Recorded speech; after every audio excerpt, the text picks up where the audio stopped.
और शुरुआत कर रहे हैं आज सुबह की बड़ी खबर के साथ। आपको वो तस्वीर अब हम दिखाने जा रहे हैं जिसने एक बार फिर से नेपाल के लिए खतरे की घंटी बजा दी है। यह तस्वीर तिब्बत से आई है। नेपाल चीन बॉर्डर से 18 किलोमीटर ऊपर यह जगह है तिब्बत की तरफ। इस जगह पर एक आर्टिफिशियल लेक बन रही है।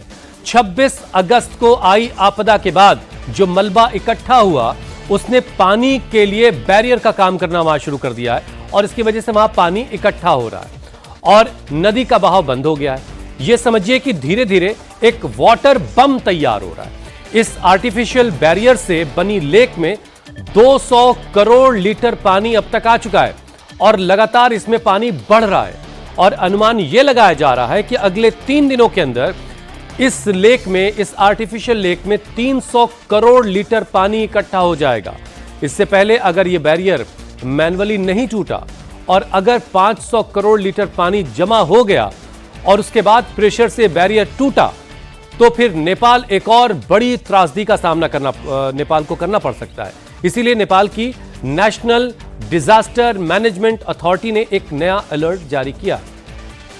अब NDRRMA ने यह कहा है कि रसुवा गढ़ी बॉर्डर से 18 किलोमीटर ऊपर तिब्बत में एक नई बैरियर झील बन चुकी है जिसकी वजह से नदी का रास्ता काफी अभी भी रुका हुआ है और नदी के इस रास्ते में अभी भी ग्लेशियर का मलबा पड़ा हुआ है जिसकी वजह से नदी का जो बहाव है वो बंद हो चुका है।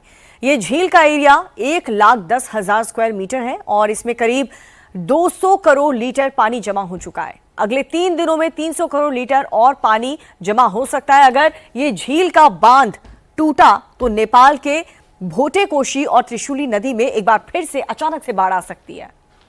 देखिए, ये जो एक आर्टिफिशियल लेक यहां पर बन रही है, दरअसल ये एक बहुत बड़ा संकट है। जो मलबा इकट्ठा हुआ उसने पानी के बहाव को रोक दिया है। अब पानी का बहाव रुका है तो जो पीछे से पानी आ रहा है वो वहां पानी इकट्ठा होता जा रहा है। अभी तक 200 करोड़ लीटर पानी इकट्ठा हो चुका है और जो बैरियर है, जो आर्टिफिशियल बैरियर बन गया है, जो मलबा आया उसकी वजह से, वो उस मलबे ने इस पानी को रोक रखा है। पानी लगातार बढ़ रहा है। अब ये मलबा जब तक इस पानी को रोके रखेगा और यहां पर पानी की जो क्वांटिटी है अगर वो 500 करोड़ लीटर हो गई और उसके प्रेशर से ये मलबा जब हटेगा तो जो पानी निकलेगा वहां से वो एक बड़ी त्रासदी ला सकता है। ये खतरा इस वक्त नेपाल पर मंडरा रहा है। इससे पहले एक छोटा भूकंप भी आया 3 पॉइंट समथिंग मैग्नीट्यूड का। इसने भी जो है नेपाल के लोगों की जो की दहशत एक तरीके से बढ़ाई है और एक ये जो खतरा मंडरा रहा है इसकी वजह से भी लोग दहशत के साए में जी रहे हैं। बिल्कुल, तो इसी खतरे को देखते हुए जो इलाके हैं उन सभी इलाकों को खाली करवा दिया गया है। लेक करीब 1.1 लाख लेक में अभी 200 करोड़ लीटर पानी जमा हो रहा है और आशंका ये जताई जा रही है कि 3 दिन के अंदर यह आंकड़ा बढ़ करके 300 करोड़ से 500 करोड़ का लीटर भी हो सकता है, जिस वजह से त्रासदी जो आएगी आप समझ सकते हैं कि कितनी भयानक नेपाल के लिए कितनी बड़ी मुसीबत लेकर ये आ सकती है। अगर ये प्रेशर में बहता है तो कितनी फोर्स के साथ ये पानी शहरी इलाकों में, अलग अलग जिलों में नेपाल के दाखिल होगा और यही वजह है कि प्रशासन ने सभी को चेतावनी दी है और लगातार अलर्ट पर रहने के लिए कहा गया है। और पहाड़ियों की ढलान कई जगहों पर 30 डिग्री से 45 डिग्री तक है और इतनी ढलान पर जब पानी 500 करोड़ लीटर पानी जो बहेगा नीचे की जानिब, उसका फोर्स आप समझिए कितना ज्यादा होगा और वो कितना नुकसान कर सकता है। इसीलिए से एक वाटर बम का नाम इस आर्टिफिशियल लेक को दिया जा रहा है। तो ये जो तस्वीरें इस वक्त हम दिखा रहे हैं, यही तस्वीरें जो हैं वो नेपाल के लोगों के लिए एक बड़ी परेशानी का सबब बनी हुई हैं। एक रसुवागढ़ी बॉर्डर से करीब 18 किलोमीटर के फासले पर ये वो जगह है जिसकी तस्वीरें इस वक्त आप अपने स्क्रीन पर देख रहे हैं। ये ऊंचाई की तरफ है और तिब्बत का ये इलाका जहां पर एक आर्टिफिशियल लेक बन गई है। आर्टिफिशियल लेक बनी है, एक मलबा इकट्ठा हुआ जिसने नदी के बहाव को रोक दिया है और यहीं पर पानी इकट्ठा हो रहा है जिसे वाटर बम के तौर पर देखा जा रहा है। नेपाल के ऊपर अभी खतरा टला नहीं है क्योंकि गेरोंग एरिया में जो चीन के शिगात्से में पड़ता है एक और लेक फॉर्म हुई है और जो अनुमान ये लगाया जा रहा है कि अगर ये लेक आउटबर्स्ट होती है तो एक बार फिर से वैसे ही दिखेगा प्रवाह जैसे पहले देखने को मिला। हालांकि चाइनीज मीडिया के मुताबिक कहा गया है कि कहीं से भी र्यूमर मॉन्गरिंग या फिर किसी भी ऐसी जानकारी जो कि सटीक ना हो उस पर यकीन ना करें। अब ऐसे में भोटकोशी एरिया, उसके अलावा उसके पास त्रिशूली बाजार और साथ में नारायण नदी, ये तीनों नदियां जो बहती हैं वहां पर पानी का जो बहाव है वो तेज हुआ है। लगातार रेस्क्यू ऑपरेशन जारी है। यहाँ पर जो अलग अलग जगहों से लेकर महिलाएं आई हैं, बच्चे हैं, उनको इवैक्यूएट करवाकर सुरक्षित जगहों तक भेजा जा रहा है, काठमांडू भेजा जा रहा है। और यही वजह है कि अब ये पूरी तैयारी की जा रही है नेपाल के द्वारा कि जल्द से जल्द लोगों को इससे राहत मिल सके, रेस्क्यू और रिलीफ हो सके। करीबन 20 से ज्यादा ऐसे डैम्स हैं जो प्रभावित हुए हैं, करीबन 50 से ज्यादा ऐसे जो ब्रिजेस हैं वो पूरी तरह से तहस नहस हो चुके हैं और जो अभी तक कैजुअल्टीज का आंकड़ा है वो 400 के लगभग पहुंच चुका है और 1000 से ज्यादा लोग अभी भी मिसिंग हैं। उसके अलावा 40 किलोमीटर का कुल मिला के स्ट्रेच है जो कि पूरा जो हाईवे है वाइप आउट हो चुका है। और इसके साथ साथ जो हाइड्रो इलेक्ट्रिक पावर स्टेशन है जहां से नेपाल के लिए बिजली जनरेट होती है उस पर इसका असर पड़ा है, जिसकी वजह से नेपाली आर्मी एक बार फिर से इसे रिवाइव करने की कोशिश कर रही है। कुल मिलाकर करीबन 13,500 से ज्यादा नेपाली आर्मी के जवान इस समय ऑपरेशंस में लगे हुए हैं। एक तरफ जहां खतरा इस बात का है कि जो दोबारा से लेक बनी है कहीं वो आउटबर्स्ट के साथ साथ उसमें बस्टिंग ना हो जिसका प्रभाव सीधा नेपाल की तरफ पड़े, जो गेटवे ऑफ नेपाल जिसे तिमुरे कहते हैं दरअसल उस पे ना पड़े। और इसी बात को ध्यान में रखते हुए एहतियात बरता जा रहा है। यहाँ पे नेपाली आर्मी का बेस कैंप बनाया गया है। यहाँ से करीबन 15 के लगभग जो हेलीकॉप्टर्स हैं जिसमें सिविल हेलीकॉप्टर्स भी शामिल हैं उसको लगातार फ्लाई करवाया जा रहा है। चुनौती इस बात की है कि अगले 72 घंटे नेपाल के लिए बहुत ही महत्वपूर्ण है। अब 26 अगस्त को चीन से आए सैलाब में नेपाल तिब्बत बॉर्डर पर बना जो पोर्ट है वो इमिग्रेशन कॉम्प्लेक्स पूरी तरह से डैमेज हो चुका है। इमिग्रेशन कॉम्प्लेक्स की तबाही इतनी ज्यादा है, पहले और बाद की जो सैटेलाइट इमेज सामने आई है उससे आप बखूबी समझ पाएंगे कि बिफोर आफ्टर अब क्या सिचुएशन है। पहली तस्वीर 25 अगस्त की, ये तस्वीरें आप देख रहे हैं, ये वो कॉम्प्लेक्स है जिसके ऊपर से आपने देखा होगा एक 5 मंजिला इमारत है और कई सारे कॉम्प्लेक्सेस वहां बने हुए हैं और इसके ऊपर से पानी और मलबा आया। ये इमारत पूरी तरह से तबाह हो चुकी है। ये तिब्बत का हिस्सा है और यहीं से पानी फिर आगे बढ़ा और ये नेपाल का आप हिस्सा देख रहे हैं जिस तरफ पानी जो है वो आगे की तरफ बढ़ा था और जिसने जो है वो काफ़ी नुकसान जो है नेपाल के अंदर किया। इसमें इमिग्रेशन कॉम्प्लेक्स और उस पर आसपास जो तमाम इमारतें बनी हुई हैं वो पूरी तरह से तहस नहस हो गई। अब ये बाद का हाल देखिए आप, अभी मैंने आपको जो तस्वीर दिखाई थी वो ठीक इसी जगह की थी लेकिन वो पहले की तस्वीर थी, त्रासदी से पहले की। अब इमिग्रेशन कॉम्प्लेक्स जहां पे था ये वो जगह आप देखिए, कुछ भी यहां आपको नहीं दिख रहा है।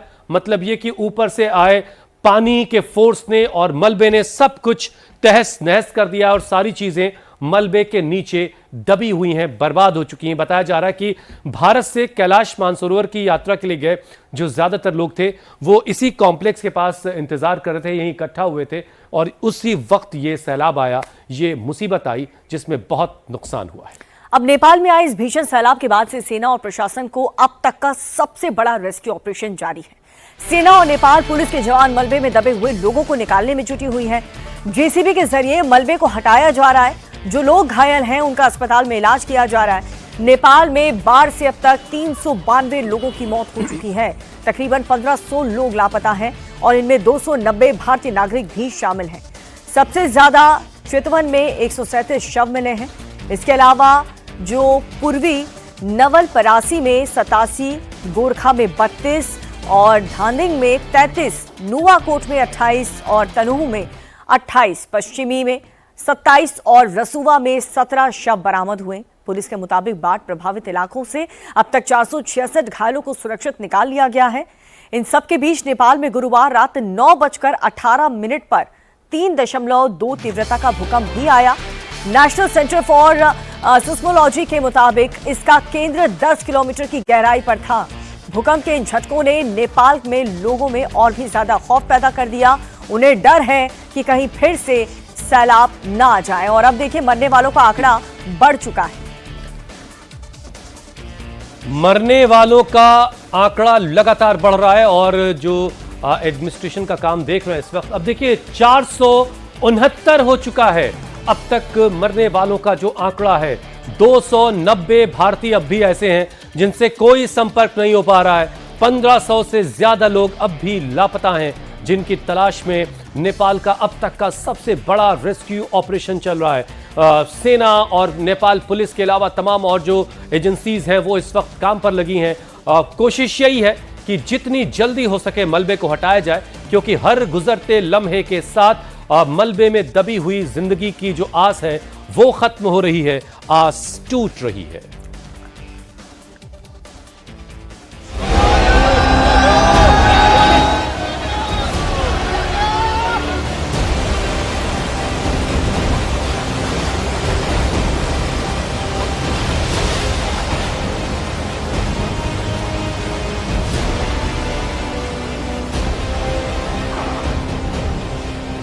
हर रोज आपदा के नए वीडियो सामने आ रहे हैं और नुकसान का अनुमान शरीर में कपकपी भर रहा है।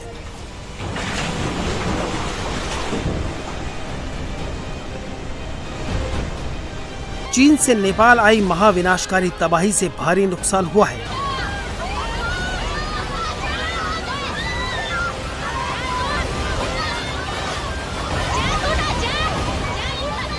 छब्बीस अगस्त को नेपाल में आई अचानक बाढ़ ने भारी तबाही मचाई है।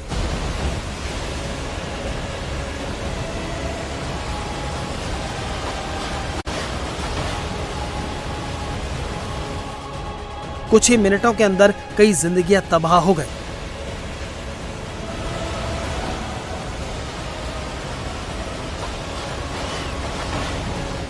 गाड़ियां और घर ताश के पत्तों की तरह बह गए।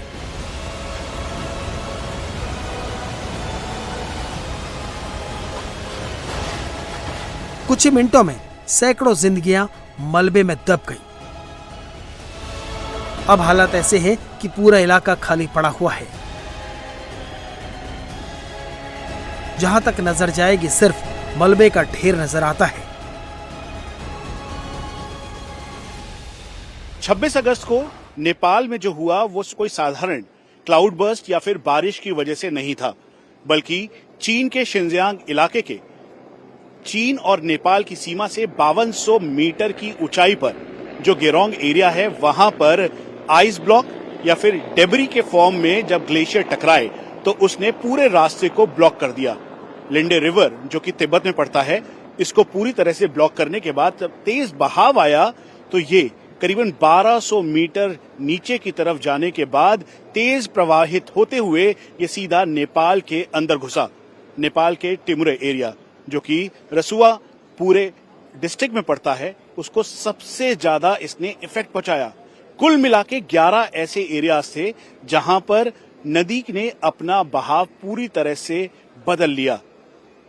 यही वजह है कि इसका असर दुकानों पर, नदी के मुहाने पर रहने वाले लोगों पर और यहां तक कि जो डैम्स उसके रास्ते पर आए या फिर उसके साथ साथ जो पुल्स ब्रिजेस थे उन सब पर पड़ा और सबको ये अपने साथ बहाता हुआ ले गया।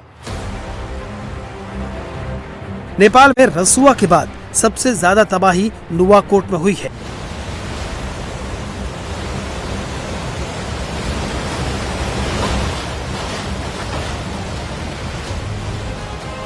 भोटेकोशी नदी में आए सैलाब का एक वीडियो सामने आया है। इसमें पानी और हजारों टन मलबा घरों, दुकानों और गाड़ियों पर कहर बनकर गिर रहा है। सैलाब का वेग इतना ज्यादा है कि एक पल में उसमें सब कुछ समा रहा है। भोटेकोशी नदी में आई बाढ़ के बाद नुवाकोट में मलबा रिहायशी इलाकों में घुसा है।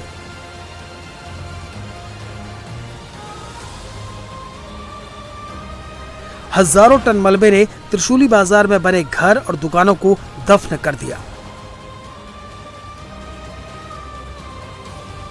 सरकारी ऑफिस, बैंक, एटीएम, घर, दुकान कुछ भी नहीं बचा।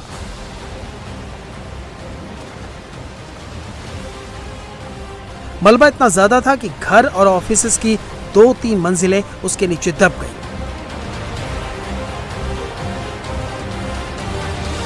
ट्रक, कार और 2 व्हीलर्स का तो कुछ पता ही नहीं। सैलाब में कई घर समा गए हैं।